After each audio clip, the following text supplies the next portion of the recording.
and we're continuing to produce this program remotely. I am at home, as you should be, during the pandemic of the coronavirus.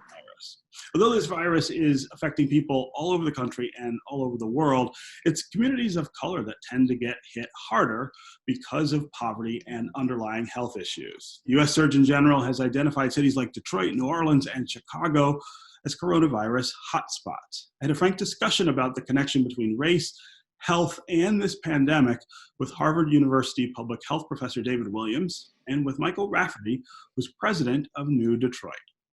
So, Mike, I'm going to start with you.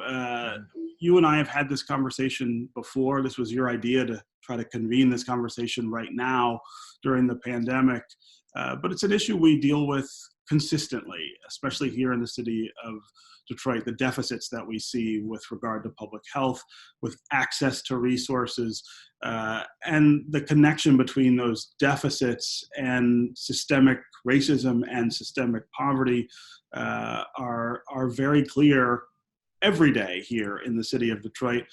But they really get spotlighted by something like a pandemic, and that explains the suffering that we're experiencing right now. Yeah, and I want to say thanks for taking that conversation and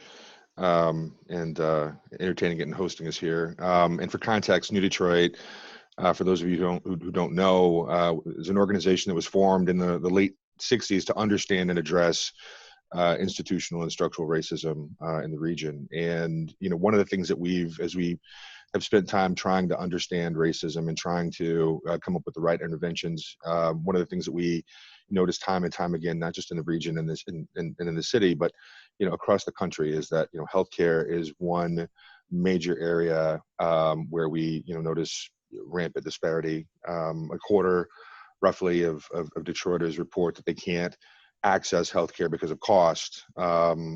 Detroit drastically outpaces the nation and the state in diabetes and asthma rates.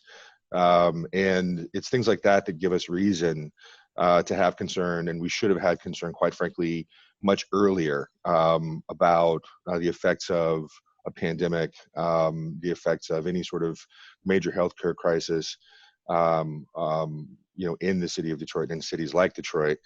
And those two data points that I mentioned speak to income, but when we intersect income and race, we notice that across the country, things like mortality rates during childbirth, Black women tend to die 2.5 times more during childbirth than white women. When you start looking at things like that, it's obvious that healthcare and health quality is one area that I think should be met with greater urgency at all times. But right now, as we're looking at the overall system and this community particularly, we have to brace ourselves, and we have to start thinking now about how we advocate locally and nationally for major systemic change. Yeah. Professor Williams, I've said in a couple of conversations since this started that we've got to talk about this in connection with things like systemic racism, the history of systemic racism, the history of systemic poverty in this country. A lot of times when I say that, depending on the audience that I'm saying it in front of, I get a little bit of an eye roll, right? People either doubting that that's the case, or maybe not quite understanding how that connection works. I wonder if you can just kind of walk us through the ways in which those things, those dynamics play such a prominent role in people's lives, but especially at a time like this. Sure, really great question. The good news is the coronavirus does not discriminate. And so we see very prominent world figures like Prince Charles or the Prime Minister of England, or my president, the president of Harvard University, and his wife have both tested positive for the coronavirus on the one hand. So it's an equal opportunity in terms of its impact. But the question is, not everyone is equally prepared because of existing inequities in terms of health problems. We know that the virus is going to have a more negative effect on persons with underlying health conditions. What we have known for 100 years is that African Americans have higher rates of illness, and they get sick at younger ages, and they are more likely to have co-occurring illnesses, diabetes and high blood pressure, so that it puts them at higher risk. In addition to that, what are the economic resources that you can mobilize in order to respond to and try to navigate this virus? Here again, African Americans are disadvantaged. I often cite the statistic, which is true. It's national data for the United States from the US Census Bureau. In 2015, African Americans earned 59 cents for every dollar of income that whites earned. And what's stunning about that is that it's identical to the racial gap in income in 1978. Wow. In 1978, the peak year of gains as a result of the civil rights movement and the anti-poverty policies of the 60s and 70s, the gap had been narrowed to 59 cents. It had been worse than that. And in 2015, we're still where we were in 78. And it's not that we've been consistently at 59 cents throughout those years. We fell throughout the decade of the 1980s. The decade of Reaganomics was not good for the African American community. And it was not until 1994 we got back above the 59 cents figure, but we are penny up and down from that every year. And as bad as the income data looks, it dramatically understates the racial differences in economic resources. What do I mean by that? Well, income only captures the flow of resources into the households. It tells us nothing about the economic reserves that households have to cushion shortfalls of income. We get that from data on wealth. And for every dollar of wealth, again, national data for the United States, every dollar of wealth white households have, Black households have 6 pennies, and Hispanic households have 7 pennies. So we are starting from both from a health perspective and from a resource perspective. We are starting way behind, and this virus is going to have a disproportionate negative impact on the African American community. Mike, here in Detroit, one of the things that I've noticed that I haven't seen a lot of people focus on is the ways in which disparities, racial disparities, economic disparities for a population like Detroit also play out in terms of the behavioral response to something like coronavirus. And so one of the ways that this continues to spread in the city, for instance, is because people continue to do things that are fairly risky. And I feel like that's happening in part because there's an information deficit that they suffer, as well as the economic deficits, and there's a trust deficit. I think I hear a lot of people saying, well, I'm not sure I can get this. I'm not sure Black people can get this. I'm not sure it will spread if I go play basketball in the park tomorrow. These things play out. It sort of cascades, right? It starts with these economic deficits and it just spreads to everything. And it makes it harder to deal with something that is so unexpected and that we weren't prepared for in the first place. Yeah. No, you couldn't have said that better, Stephen. I think, there's an infrastructure deficit in places like Detroit, and a disparity between places like Detroit and say, other parts of the region, places of wealth like Oakland County. Information comes in differently, and can come in differently in places where you have, high poverty. I think we all have, relatively good access to good information right now. I think, Mayor Duggan and the city have taken this very seriously. I think Governor Whitmer has taken it very seriously, and have made sure that information about, what's happening and what we should be doing collectively and socially, has gotten out there we've been saturated at this point. But then you get to the trust point and the trust factor, and quite frankly, when you're looking at hundreds of years of interpersonal and institutional engagement, as a people, that isn't always in our best interest, quite frankly, yes, it is difficult for us to hear those sorts of things from government, from institutions, and be able to say, well, is that really the case? And yeah, I live in the city, not too far from you, and I live in a place that's pretty high, it's dense, and lots of people are out and about. I've had to go out and get groceries and that sort of thing, and it's obvious when I get out that not everyone is taking this as seriously as they should. Even though we're both standing next to the same newsstand that says COVID, be careful, social distancing, etc. So I think you're right. First off, it is a matter of like how the information is getting out there. The second is,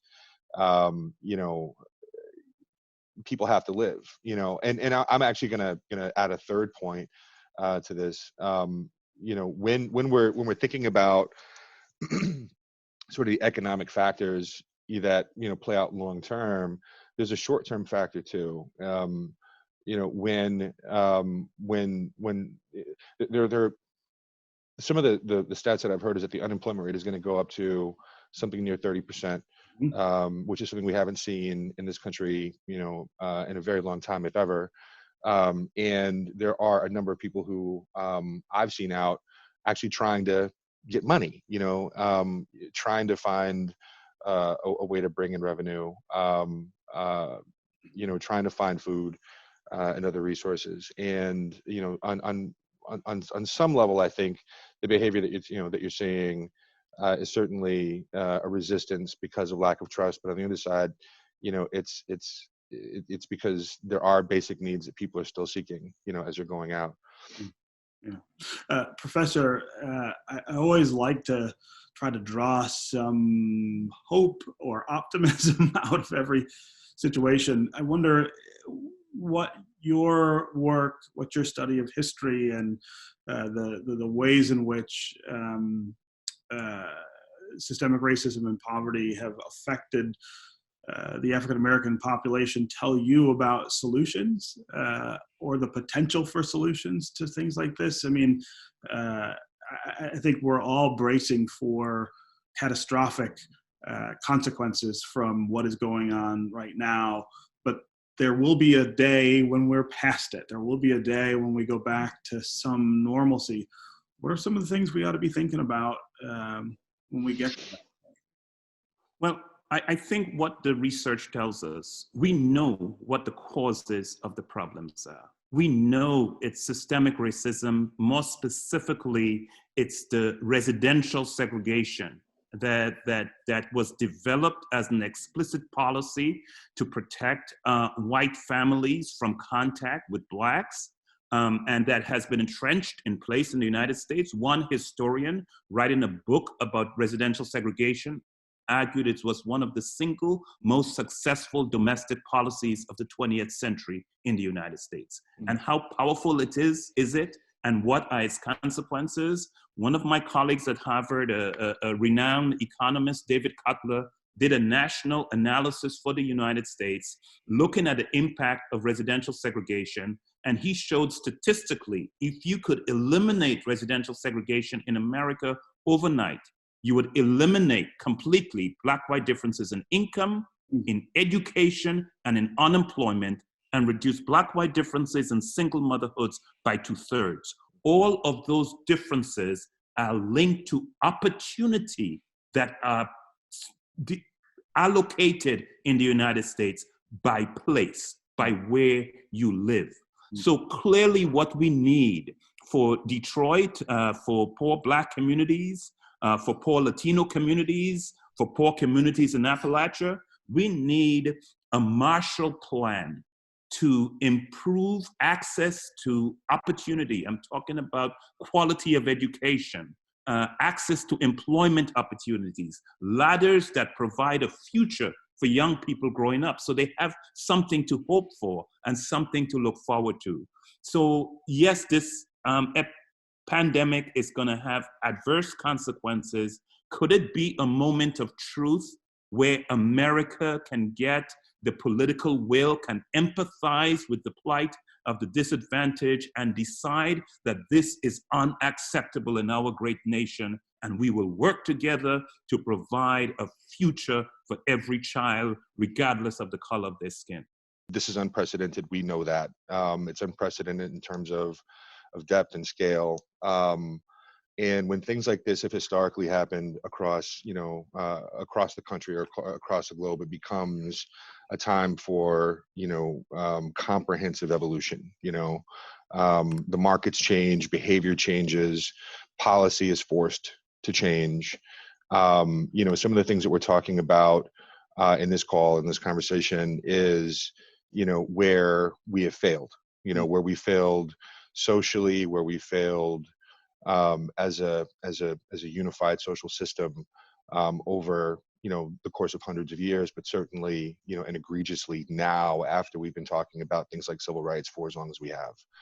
I think it's times like this when you shine a light on some of those gaps and some of those crevices that really need to be thought through. I think right now the value proposition for major systemic change in a direction toward racial equity is going to be deeply highlighted, but unfortunately by a body count. That becomes the value proposition from, I would say the federal government all the way down to, local decision makers. And, it's interesting that we have this unique opportunity for change at the federal level. This happens to be, a time where I think a lot of Americans are stroking their chins over what they really want in leadership. It is the government's responsibility to protect. It has been the government's responsibility to protect. We hear a lot about the federal government right now about the response time. I think, like I said, Duncan and Whitmer did a fantastic job of making up for a lot of those gaps. But, there are things that are deeply embedded in the fabric of the way that we behave and the fabric of the policies that, dictate how we do things that needs to be rethought. And, it is going to be an opportunity for folks like me to, step in and support evolution behaviorally, politically, on a policy level, institutionally, support that evolution in the right way.